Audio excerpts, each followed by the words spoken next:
Hey up everyone.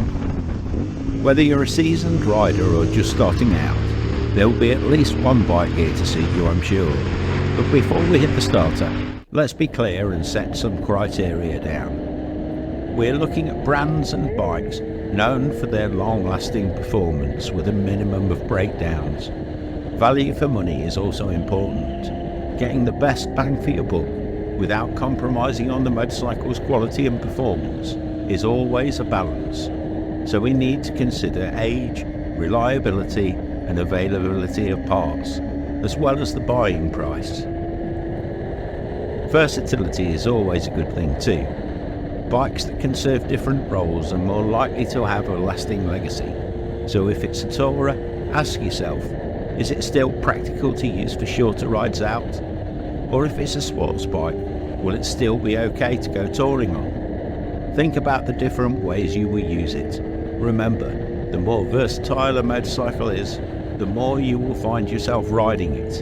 And the more you ride, the better life gets. It really is that simple. I'm going to go from the obvious to the less obvious choices today. Some of the bikes will just suit different riders, so saying one is better than another is all a bit silly. They're all great bikes, it's just that some are more obvious choices than others. These are all bikes I've owned or ridden too, so some of the comments are very personal. And before you say I haven't included the many bikes you think I should have, maybe go and look at the first Bombproof bikes video and the bargain bikes of the 80s and 90s videos. If I've included a bike there, I'm not going to include it here. I will give an honourable mention to the Honda Goldwing here too. I could and maybe should have included it here. I didn't this time, but as with them all, they will find their place at some stage. So let's jump in and see what's in store. Just try to remember to like the video and subscribe to the channel if you enjoy it. To start today, we have the Honda VFR 750 and VFR 800.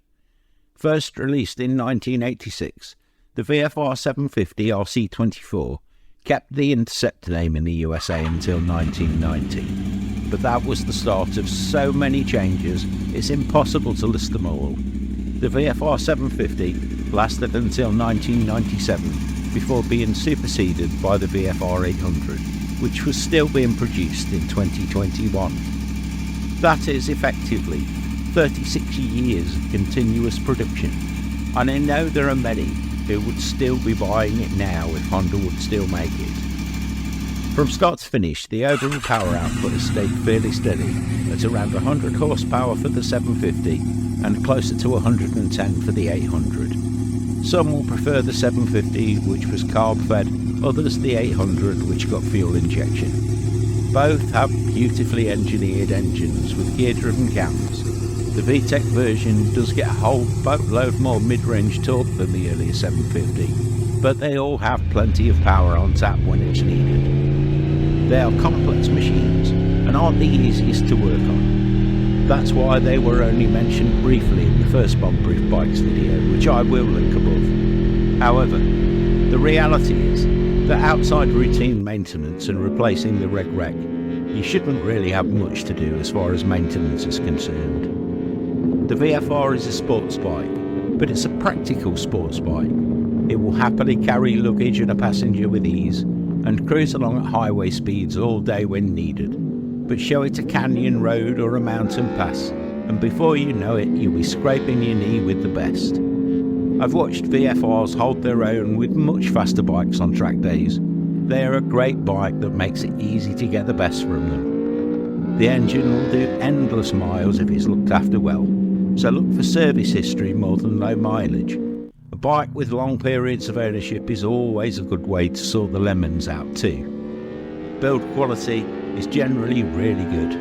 I remember one story was that the early 750 was actually a loss leader, built to try and repair the damage done to Honda's reputation by the cams made from cheese that many of the bikes from the early 80s suffered from. If you want a practical, comfortable and reliable sports tourer, then the reality is the VFR 750 and 800 are hard to beat.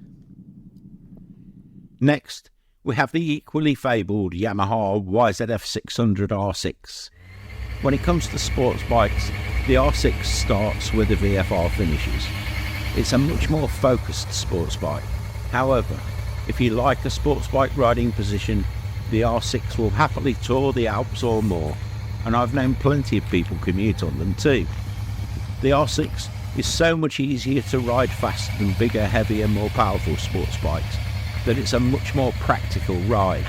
The smaller engine will give better fuel economy than any litre sports bike, and it can find its way around most tracks faster too. It's only the very best riders who can actually use the extra power of a litre bike, and then only if they have the ropes to. As it is, out of the showroom, the R6 produced around 120 horsepower when it was first released in 1999. With a 15,000 RPM redline, it was the first production 600cc bike to be able to actually put over 100 horsepower down on the ground. Now, quoted figures for this one vary more than most, but by 2003, when fuel injection was implemented, it had risen to around 125 horsepower, and by its peak in 2006 to 2008, that was up to over 130 horsepower. Again, depending on your choice of carb or fuel injection, it is these years from 1999 to 2009 I would think of as the best to go for. The later ones are still great bikes, but especially now they are out of production, I think the later models will be slow to depreciate in price, whereas the older models are already beginning to mark their territory in the collector's market. When buying, service histories are always good, but there are a lot of R6s that have had a lot of money thrown at them, and you can tell a lot from the mods. If someone has gone to the trouble of fitting Racetech fork internals or a Wilbur's rear shock, they are less likely to have scrimped and saved by not doing oil changes or valve clearances on time. Plenty of people will have swapped cans, but ask for the paperwork to confirm any tuning has been done. Remember, a loud can doesn't mean more power. The extra power only comes if it's a good silencer and the bike is tuned right. If someone has invested in a full racing exhaust system, complete with downpipes, and has all the paperwork to show it is tuned properly, they've spent a much bigger chunk of money. But what if it's been thrashed, I hear you say? Well, for one thing, the R6 engine likes to be revved. For another, the R6 is still a lot faster than most riders, so I wouldn't worry too much unless it's been raced or looks obviously neglected. If you can, follow the bike and get the rider to rev the bike and get it up to speed, and then shut off the throttle with the bike still in gear. If it smokes on the overrun, then it could be valve guide oil seals or rings. Either way, it means work.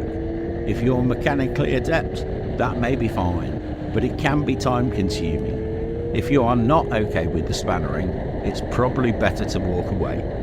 One thing I will say, I would argue certain bikes I have had have never really run right until after I had thrashed them around a track to clean off all the carbon deposits left by riding them around within the speed limit. The R6 is one of those bikes that just likes to be ridden fast. Next, we have the Hinckley era Triumph Bonneville, specifically the air-cooled 865cc version. Since the relaunch of Triumph, the triples formed the backbone of the new range, but in 2002, in answer to the calls for a new version of the classic Triumph Bonneville, we got a new Bonneville, an air-cooled 360-degree crank parallel twin that, although more overweight, harked back to the design and style of the Bonnevilles of old. The 360-degree twin had the old vibrations ironed out by a balancer shaft and produced a reasonable amount of power and torque. It was fairly basic, a simple design. It sold on style and the lifestyle brand that Triumph were promoting. But it is a good bike. The first 2 years it had a capacity of 790cc. Then it was up to 865cc in 2005. In 2007, the carbs were replaced by a fuel injection system that was designed to look like carbs. Then in 2017, we got a new 900cc water-cooled engine, again disguised to look like a finned air-cooled engine. Personally, I think that misses the point, and I'm not including the water-cooled models here. They were heavier and with less power, so for me, offer little that the earlier models don't do better. I would say that the 865cc version is the one to get.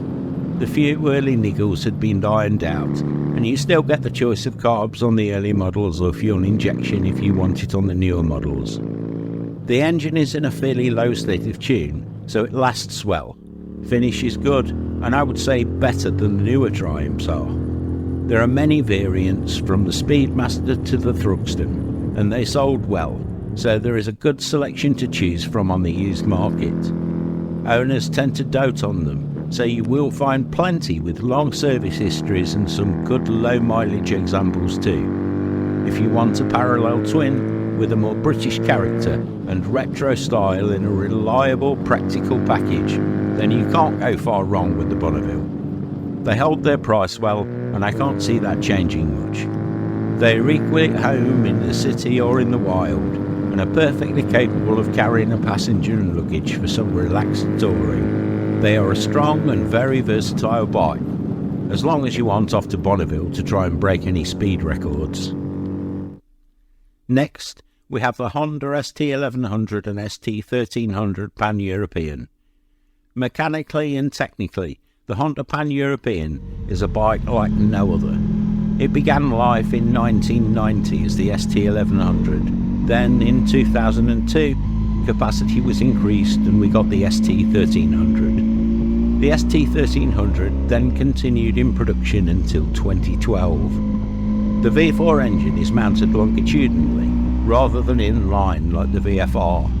Unless you count the motors, this is the only full production longitudinally mounted V4 I can remember being made, although I do look forward to any corrections you have on this one. And I guess it wouldn't surprise me if some old British firm had tried it in the early years.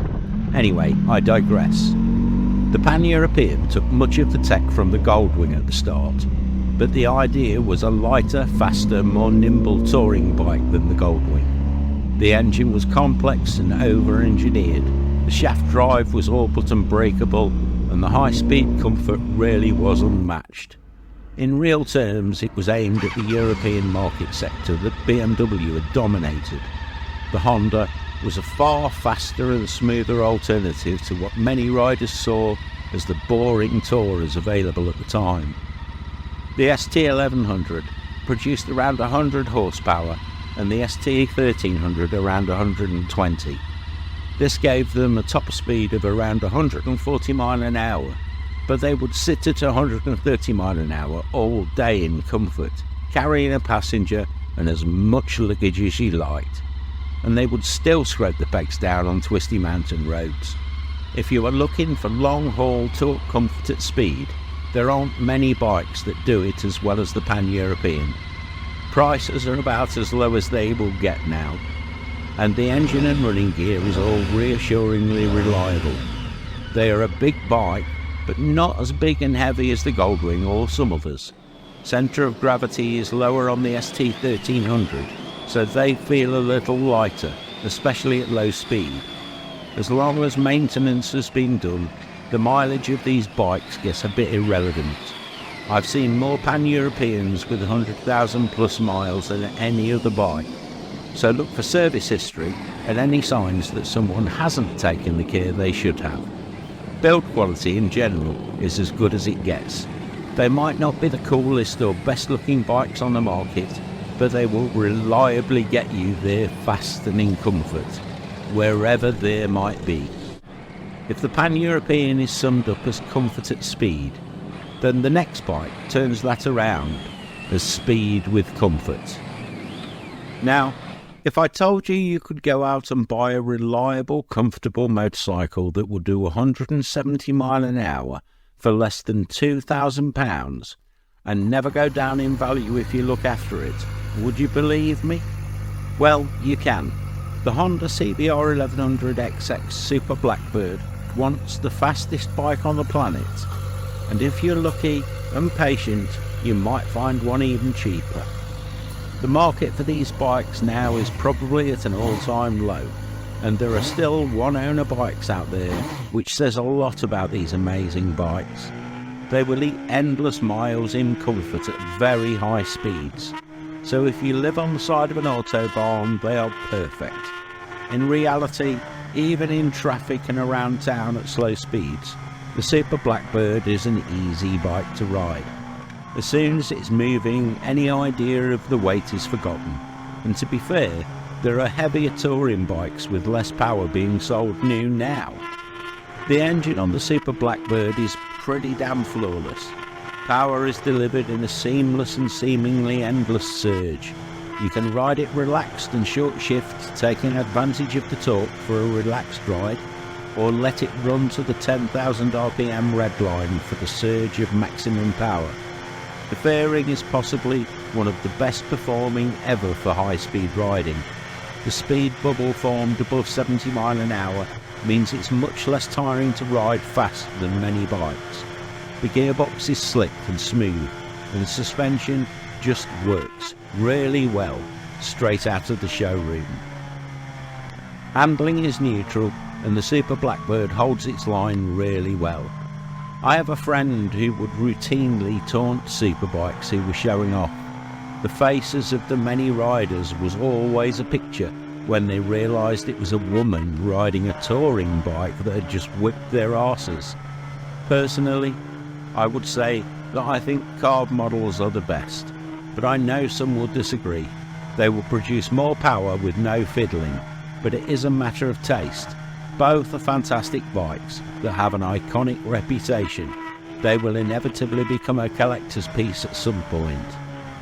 Build quality is typically Honda, and they will do high miles with few issues. As with some of the other bikes here, these are now as cheap as they will ever be. So if you want a fast, reliable touring bike that won't let you down and won't depreciate in value, the Honda CBR 1100XX Super Blackbird is a fantastic choice. The next bike today is the Suzuki GSX 750F Katana, built from 1988 to 2007. But that is the last time I would call it the Katana. I was lucky enough to be around for the original Katana, and this just isn't that bike. As the saying goes, take your best sport bike engine, detune it a little, give it more torque, then raise the bars and screen a little to give it a more comfortable ride. Simplify the design and use what parts are available where possible. That is what Suzuki did in 1988, and the concept continued for the next 20 years. The engine was reliable in the GSX R750, so the detuned version was always going to win on that front. Power-wise, it would produce exactly the same power as the previous model GSX-R, so a little less than the GSX-R of the same year, but the difference was hardly discernible. Suzuki did manage to start filling that hole in the mid-range of the GSX-R though. The exhaust system seemed to always get the credit for that, but somehow I think that's an oversimplification of things. Suspension was softer, but that meant it was easier to live with on normal roads, and more comfortable too. The ground clearance wasn't quite as good, and the clip-on was not so low, but that meant the rider triangle was a much more user-friendly one. That made it much more practical as an everyday ride than the GSX-R. Not quite as powerful as the R6, and not quite as heavy as the VFR, it would still keep up with most bikes on the roads. On a track, it wouldn't break any records, but you could still have a whole barrel load of fun. Prices are stupidly cheap for what you get now. Just watch for the usual problems with Suzuki's less than wonderful paintwork and finishing. If someone has gone to the trouble of replacing the engine case bolts with stainless ones, then you may have a much easier time of things when it comes to maintenance. Next, we have a very different bike. The Yamaha MT01 first shook the stages of the exhibition halls in 2003, but it was in 2005 that we finally got the finished production bike. For once, the reality was that the production bike was better than the prototype. Build quality was absolutely astonishing. the attention to detail made most of the bikes in showrooms around the world look very ordinary. The VMAX had stood the test of time, and Yamaha needed a new range-topping bike that would take over the mantle the VMAX had worn so well. They decided to take a slightly different route this time. They took the biggest V-twin they had and mounted it in a sharp, stocky chassis that just looked like it was going to punch your lights out. This was the start of what became a style trend for Yamaha, who coined the phrase "join the dark side" for the following MT models. This, the first of the MT range, was a bike boiling over with low-end torque. A bike with enough muscle to stand up against a Massey Ferguson at a tractor pull. It was made to corner and stop on a sixpence too, though, unlike many of its competitors. Yamaha had learned a lot of lessons after the original VMAX, and this bike handled better than any power cruiser had ever done before. But to call it a power cruiser is missing the point. The engine was tuned for low-end power. At 3,500 RPM, it could put 150 Newton meters down to the tarmac. It can be a lazy ride, but it's a wolf in sheep's clothing. Snap open the throttle and you've gone. There's no build-up of power, it's just there, like a wall of force. What gives the game away is the aggressive stance and the thunderous exhaust note. With a 0 to 60 time of around 3.5 seconds, it was no slouch between the lights, but its real strength was the way it put the power down when accelerating out of corners. Roll-on power was endless. Gear changes quickly become pointless. Short shift through the gears, and once it's in top, it will just pull and pull. Because of the build quality, the finish on the MT01 has stood the test of time well. It's hard to stress the engine, and reliability is as good as you get. Prices won't be the cheapest, but they are good value, and the prices will inevitably rise in the future. This is a bike that screamed "collect me" as soon as it was released. The only motorcycle that I think is comparable to the MT01 is the Indian FTR 1200. So if you are looking for a practical hooligan that you can enjoy every day, the MT01 is definitely worth considering. Next, we have the Aprilia ETV 1000 and ETV 1200 Caponord. Often overlooked in a market full of adventure bikes, the Aprilia Caponord is a gem of a motorcycle that was rarely appreciated as it should have been. It might not be the best off-road bike, but it has many advantages. It can be split into two eras. The first, from 2001 to 2012, used a detuned version of the Rotax engine used in the Million 2.0. It was detuned to 100 horsepower and 100 Newton meters of torque, had a capacious, comfortable seat and a riding position with a well-designed fairing. It also had a 25-litre tank and was capable of around 130 miles an hour. The second gen used the 1200cc engine from the Dorsoduro. It kicked out around 125 horsepower and 115 Newton meters of torque, and although it had undergone a complete redesign, managed to keep weight the same. This meant the top speed was pushing up to around 140 miles an hour, and it kept that big fuel tank too. The engines are both strong, and the support of the Aprilia community can go a long way to overcoming the deficiencies of the dealership networks. This is a more touring-based bike than many of the newer adventure bikes, although in 2003 and then again in 2015 we did have rally rate models that were more off-road orientated. They are sportier than many adventure bikes too. You could think of it as more like a Ducati Multistrada than the BMW GS, but that is comparing it to the Multistrada of today. It was a far superior bike to the Multistrada of its day. They are a fantastic bike in the twisties, where the weight is forgotten and the ride quality shines out. On a highway, they will eat miles in comfort with the best. Build quality is excellent, and Aprilia owners tend to care for their bikes with tender hands. Parts supply might not be as easy as some, but most parts are available from somewhere. It just takes a bit more of a hunt sometimes. This is a rider's bike that reminded me of my old Cajiva Navigator. Fond memories, I have to say. Next, we have the Kawasaki ZRX 1100 and ZRX 1200. The Kawasaki ZRX 1100 and 1200 are bikes that bucked the retro trend. Instead of following styling cues from the 60s and 70s, the ZRX was based on the bike made famous by the great Eddie Lawson in the 1980s. First released in 1997, it was updated and capacity increased to 1200cc in 2001. If the Kawasaki ZRX was a person, it would probably have a backcombed mullet and be wearing skinny ripped jeans, fancy cowboy boots and a studded leather jacket. But that doesn't tell the real story. The engine is a peach in both the 1100 and 1200. Both have more than enough power to keep any rider entertained.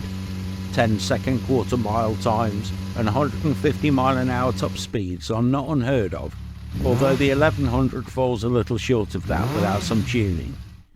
The engine just pulls and pulls, with maximum power coming in just below 9,000 RPM. Build quality is better than your average Kawasaki, but it is something to watch for. Fasteners can be prone to corrosion, especially if the roads are treated with salt in British winters. That can be partly solved with stainless fasteners and a tube of copper slip, and if you find one where that's already been done, that is a good sign. The ZRX is a classic UJM. It isn't the best at anything, but it's a practical, versatile bike that will scratch with the best, sit on the highway all day, or simply take you backwards and forwards to work before it gets a good thrashing at the weekends. Fueling is good, and power delivery comes in a predictably smooth curve. Show the ZRX an open road and crack open the throttle, and the crackle of that 4-pot engine quickly turns into a roar. But treat it gently and it's a pussycat, with predictable handling even at slow speeds. Although made until 2011, with a special made as late as 2015, they weren't available in many markets for the whole of that period. Kawasaki just never seemed to push the marketing, and sales were never as high as they might have been. Now, prices are already starting to see a rise. From a personal perspective, if you want a reliable, powerful, naked roadster, the ZRX 1100 and 1200 are hard to beat. Now, to our last bike for today, the Kawasaki W650 and W800. In 1999, Kawasaki took the retro trend a step further than most companies had. The W650 was a much more authentic copy than most retro bikes. It was a more modern version of the earlier Kawasaki W1 650 and the Maguro and BSA twins they had copied from. In reality, this bike is a more lifelike copy of the early British parallel twins than either the Triumph Bonneville or the Royal Enfield twins. The early W1 had solved many of the flaws in the original designs. Crank bearings and big end had been built up, and oil feeds improved with a bigger oil pump too. The new W650 just continued that theme. Rather than searching for more performance, Kawasaki took the old engine and introduced a longer throw crank for a slower revving long stroke engine. Power of the new bike was identical to its older sibling, but the power was produced at lower revs and the torque was significantly improved. This really does make the early W650 a classic plodder in the true British style, with maximum power coming in at just 5,000 RPM. However, in 2011, when the new W800 was released, we were back to a much more square engine design. The crank from the 650 remained for an 83mm stroke, but bore size was up from 72 to 77mm, taking capacity up to 773cc. This meant that maximum power was produced slightly higher at 6,500 RPM. That maximum power remained almost the same as in the 650, but torque in the 800 was up. Weight remained unchanged from the 650 to the 800. So in many ways, choosing between the two is a question about what you want. The W650 has a strong, lazy engine with bags of character and feels more British than anything else on the modern market. The W800 is a little more refined, with a less lumpy feel. It revs harder, but you don't actually go any faster. Both of these bikes are great bikes. They are much more authentic than most of the so-called retro bikes that have been released over the years, and are reliable with a great community behind them. You could stand a Kawasaki W650, drive Bonneville 865 and Royal Enfield 650 Twin next to each other, and it's obvious where the idea came from. Kawasaki did just do it better from my perspective. So if you want the feel of a classic British twin without the oil leaks or breakdowns, maybe go and take a look at the Kawasaki W650 or 800. They really are great bikes. Well, that about wraps it up again today. I hope you've enjoyed the video and can take the time to look around the channel. If you enjoyed this one, then part 1 of the Bombproof Bikes video and the bargain bikes videos of the 80s and 90s should keep you smiling too. I will link them below in the description. As always, thanks for watching, and I look forward to hearing your comments about the bikes I have inevitably missed. If you got this far and haven't already, don't forget to hit the like button and subscribe to the channel. Subscribing means you get to find out first when our regular updates, news, views and other videos go out each and every week. It all helps kick the YouTube algorithm into gear and gets the channel out there to new potential viewers. Please share the video with anyone you think will be interested too if you could. The YouTube algorithm is a fickle beast, so it's really helpful for me if you can share it around.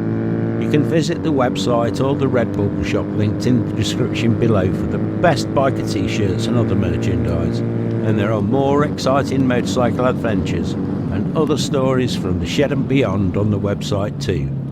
So why not grab yourself a cuppa and take a look around. You won't be disappointed. Thanks for watching. I hope you get some great riding in. Ride free everyone.